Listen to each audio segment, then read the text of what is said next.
Welcome back to What the Hype, and welcome especially to all the Swifties who listen, and we hope that you're excited to dive into the Showgirl era, because we're all showgirls now. Taylor Swift 12 is officially out, and so this is going to be our initial reactions review episode for that. Super excited to get into this. I'm Pam, I'm your resident Swiftie on What the Hype, and I have a special guest joining me. He's an what would you call yourself? A retired producer and musician turned ad man? I think those are too generous titles. just say, I don't know, fan of music. Yeah, a general pop culture and music connoisseur. I'm actually here with my brother, Sergio. He's all those things. And yeah, we talk about music a lot. We've always been very musically inclined. And so when I needed to fill a chair for this episode, I was like, let me just call my brother up and see if he wants to come chat about Taylor Swift for about an hour. So yeah, we're just going to dive right into it. How long have you been a Swiftie, just for like people that don't know you? Because I know that they know that I've been listening for a long time, but like, what's your relationship with Taylor Swift been like? Yeah, I would probably say I have been a fan since the You Belong With Me music video, and then MTV VMA Award Catastrophe. That's around the time I became a fan. What a year. And, but, definitely aware of Taylor since debut, old enough to remember and watch a lot of MTV's TRL. And so her Teardrops on My Guitar music video was everywhere on Total Request Live. But fan, I would probably say, once the second album came out, for sure. Yeah. We used to watch a lot of those, like in the morning getting ready for school, like a lot of like VH1, CMT. I specifically remember the Our Song music video getting so much airtime on CMT. It's like every time I switched over to that channel just to have like some music and music videos going on in the background, like she was there. She was like the it girl for a while. Yeah. Yeah, 100%. So, I definitely remember that for sure. Yeah, so we've been on this train for a while, and I know that a lot of you listening will have been as well, but, we welcome Swifties old and new. Just to give you a little bit of a background here on The Life of a Showgirl, which is the official album title for Taylor Swift's 12th studio album. She did announce it back on August 13th, of course, on the New Heights podcast. It's 12 tracks. Huge departure from the Torture Poets department, which was very long. And the lead single is The Fate of Ophelia. Interestingly, usually she has been doing this thing where she drops the music video at the same time that the album drops, but she has this theatrical release party going on over the course of this weekend. So if you want to watch The Fate of Ophelia, you will have to go to the theaters or wait until Saturday night.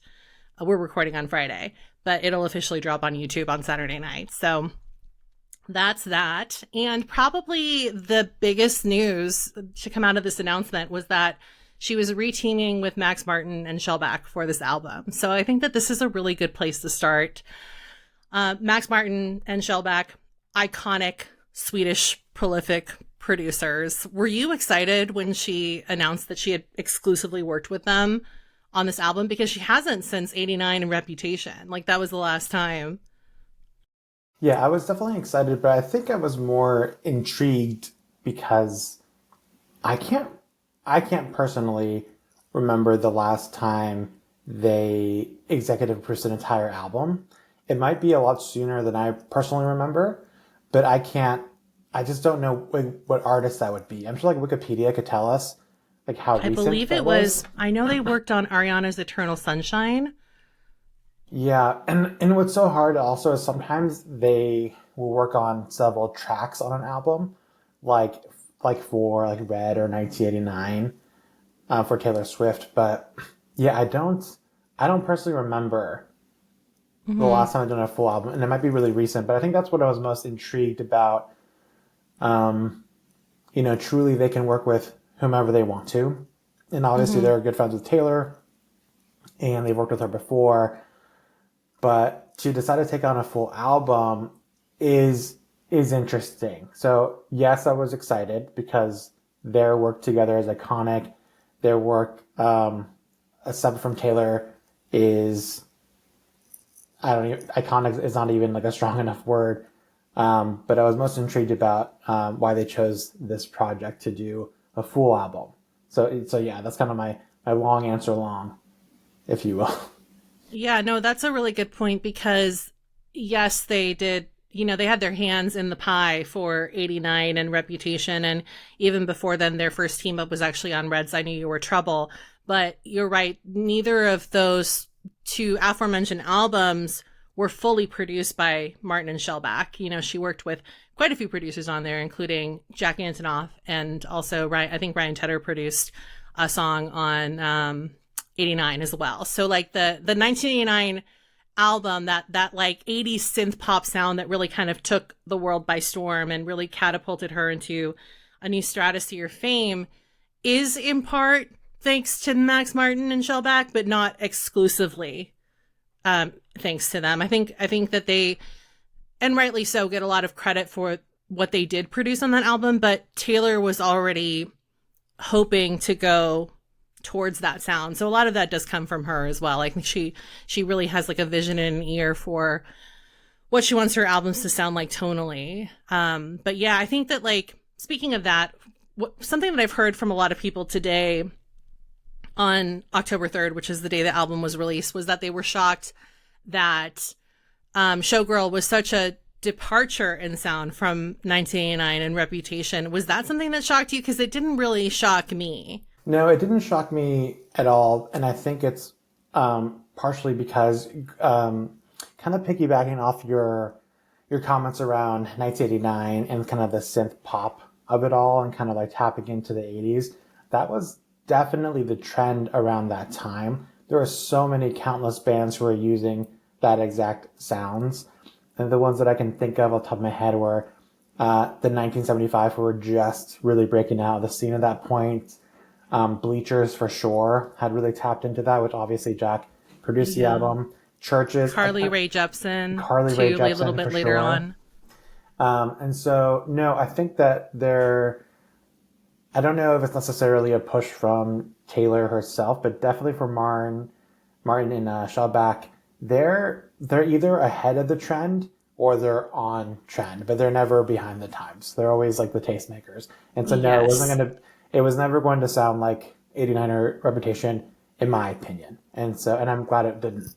Yeah, I know. I fully agree. I think people just got so excited because she put out that playlist, and I think the playlist was just like an homage to like remind everybody, if they didn't know, like, here's what we worked on before, get excited because I'm going to bring the bangers. But it didn't necessarily mean this is indicative of the sound of Showgirl. And I think you're right. Like, Martin and Shelback don't go back. They go forward, or they're looking to the future. A lot of times they are setting the trends. I wouldn't say that they set a tonal trend on Showgirl, but they definitely are on the mark, as expected, with what is trending right now in pop music, which is like this kind of like disco drenched, kind of swanky sound that I think that, like, for any of you who don't have like a good touchstone for that, I would say like Sabrina Carpenter's Short and Sweet would be like the pinnacle of like the type of disco that is really trending right now in pop music. So it's not so much Dua Lipa's Future Nostalgia, which really kind of ushered in that era into like the top 100 mainstream, but it's a little bit softer. And I feel like that sound works well for Taylor because she was already kind of going a little bit softer with Tortured Poets. Yeah, and I think that that's really, that all makes sense knowing that they're from Sweden. And when I think of that, I also think of like ABBA. Yes. And I really just think of like they were such students of pop music, and ABBA was for sure something that they probably studied like the back of their hand. And so like that all definitely makes sense. It's on brand.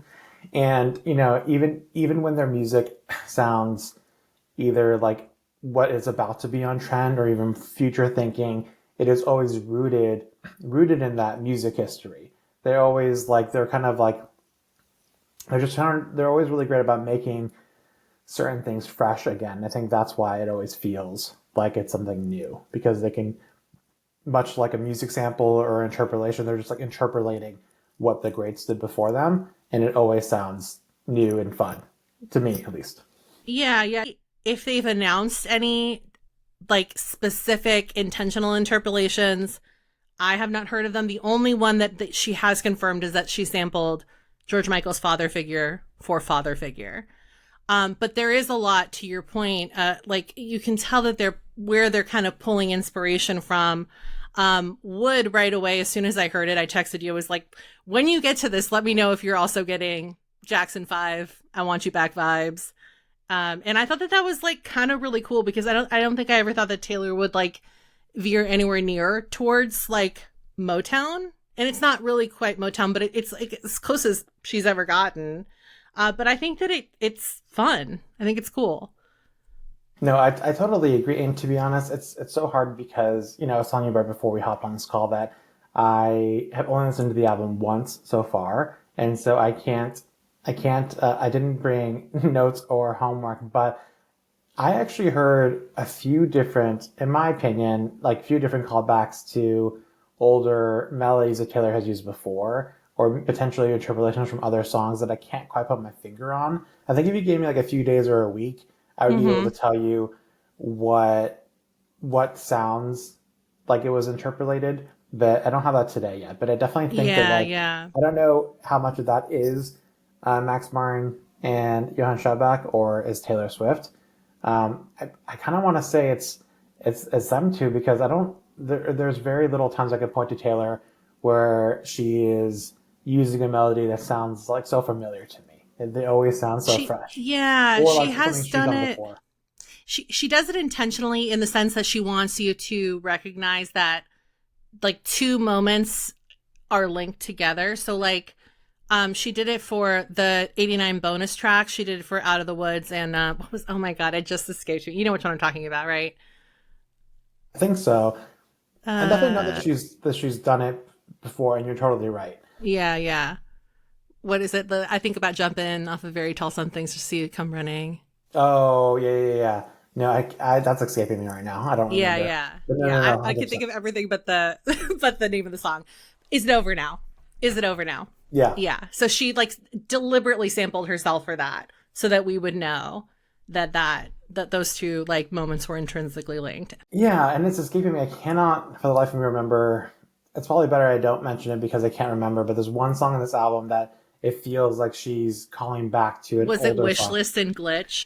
No, that's a good one. No, there's another one where I can't remember where the song's from. I can't remember if it's a vault track or if it's off of like Speak Now. I can't remember what song I'm thinking of. There's a lot of lyrical callbacks to that point. Yeah, and I think that is cool. And like stuff deep from her discography, to your point about, going back to Speak Now. And it's not just like the whimsical, like fairy tale of say something like Ophelia. Like there are like deliberate callbacks to some similar imagery. Yeah, and if I'm pulling at strings here or straws here, then I could see that making sense because it's the life of a showgirl. So she could very well be pulling from like all of her past experiences and not just, the last few years. Like there was a song, which song is it? There's a song that she's clearly talking about being back in high school again. And Ruin the Friendship. Ruin the Friendship. And I think I was thinking to myself, during like the folklore era, Taylor made really clear that she was using literary references. And that was kind of the first time as fans that we had really experienced that version of Taylor's songwriting. But when I listened to Ruin the Friendship, that didn't feel like a literary reference to me. For some reason, I thought of like maybe she's pulling back from like a debut era, like some kind of memories from there. I'm sure that she probably, when she does pull back from her life, she does relate it to, current relationships or like more recent former relationships. But for some reason, that's where my mind went. Like that maybe it was like some sort of a high school sweetheart or something. It's kind of like almost like a Dear Reader or like a manuscript where it is like looking back, but also like not necessarily like a cautionary tale, but like take it from me, kid. Yeah. And I feel like that's definitely the vibe for Ruin the Friendship. I feel like she maybe said that. I've seen so many interviews this morning because she's been everywhere. And I actually think that that's really deliberate because that falls in line with being a showgirl. A showgirl would be everywhere, doing every show imaginable.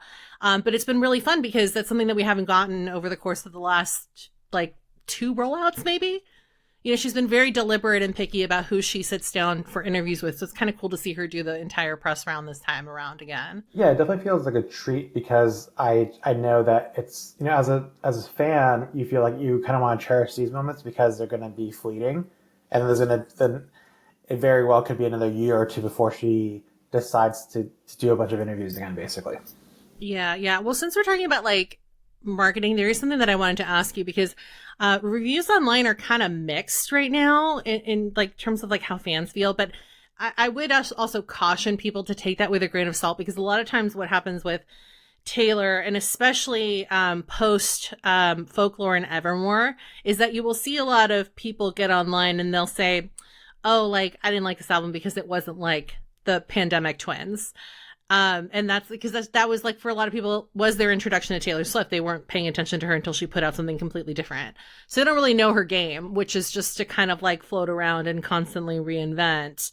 But like, you know, I saw this one TikTok and this person was saying that they feel like the disconnect with people for this album lies in the way that Taylor sold this record and in the imagery she used to sell this record. Like, and I thought that that was really interesting because you just brought up this idea that if the album title is The Life of a Showgirl, she will be pulling from her entire life experience. But this TikTok in particular was saying that like, because she referenced the Eras tour so much in the New Heights podcast, and because she had all this like behind the scenes, like hotel photo shoot stuff, people were expecting it to be condensed into this tiny little like peek behind the curtain. And it ended up being a lot more intimate than that. And so I wanted to ask you, because you work in marketing, if you feel like the rollout should have been handled differently. Like, how did you feel about the marketing for this album overall? Yeah, that's a good question. I think that the short answer is I understand why some people would feel confused because they maybe feel like there was a disconnect between how she was marketing it and what they got, and that those feelings are maybe manifesting as something like similar to just being let down, or maybe like it wasn't as good as they wanted to. And I think that there are kind of, in my opinion, there are two main ways that she did market this. The first is exactly what you talked about. It's The Life of a Showgirl, and it was like I interpreted it as like behind the scenes, like the gritty behind the scenes of what it's like to be like behind the stage curtains, basically. Yeah, like Britney Spears is Lucky, but Taylor's version. Exactly. So there's that. The second thing is that I'm going to butcher her words, but basically my memory, my memory serves me right, she said something around the lines of like, one of the reasons why she wanted to work with Max Martin and Johann Shelback is because she wanted to basically make something that was as grand or iconic as the Eras tour itself. And so I don't necessarily know if she used the words like, you know, top that experience, but at least something that would rival that experience. That's what I took as a music lover. That's what I was expecting. And so unfortunately, if you're hearing that, so knowing that she worked with quite possibly the two greatest living producers currently and probably maybe of all time, and it's Taylor Swift, then your expectations are very, very high. And at least for me, I'll speak for myself, what I'm thinking is, wow, could this be her magnum opus? Could this be the greatest album she's ever put out? Could this quite possibly be like considered the greatest pop album of our like current like decade, for instance? Those are the expectations are getting set pretty high. And I think that from a marketing perspective, those are kind of potentially the two primary reasons why people are feeling maybe just a little let down. But what I will say, going from a marketing perspective, and forgive me because I don't think I have like a fully formed thought with this, but definitely living within this era of TikTok where you have quick hits, and new trends. People need, what's the phrase for when you need like immediate like satisfaction? I'm thinking of right now. Instant gratification. Exactly. People are looking for instant gratification in the form of like, I need to absolutely love this album immediately. And if an artist just put out an album that was a big hit, if it doesn't give them the same serotonin hits as before, then they're disappointed. So I'll stop beating around the bush and kind of tell you what I'm thinking about. People really, really shat on Sabrina Carpenter's newest album when it first came out that first week. Everybody and their mother was blaming Jack Antonoff for ruining yet another pop star's album. People were saying that it wasn't as strong as the first album, or it sounded too much like the first album, but just worse. And everybody was writing off Sabrina Carpenter's album. But look who's like half of their album is trending all over TikTok. Yeah. So she's getting the last laugh for sure. And to be honest, a lot of people did that with the Torture Poets apartments too. Yes. And then what was trending like a month later, like Guilty as Sin, right? Mm-hmm. Or like a couple other songs. Everything except for Fortnite, because Taylor can't pick a single to save her life. Exactly. So I really think that like, yes, are there issues potentially with how she marketed it, and that's why there's a disconnect, and that's why some people's initial reaction is disappointment.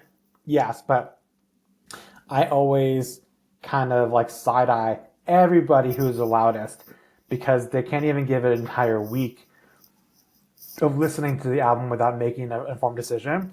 And unfortunately, everybody goes along with the trends.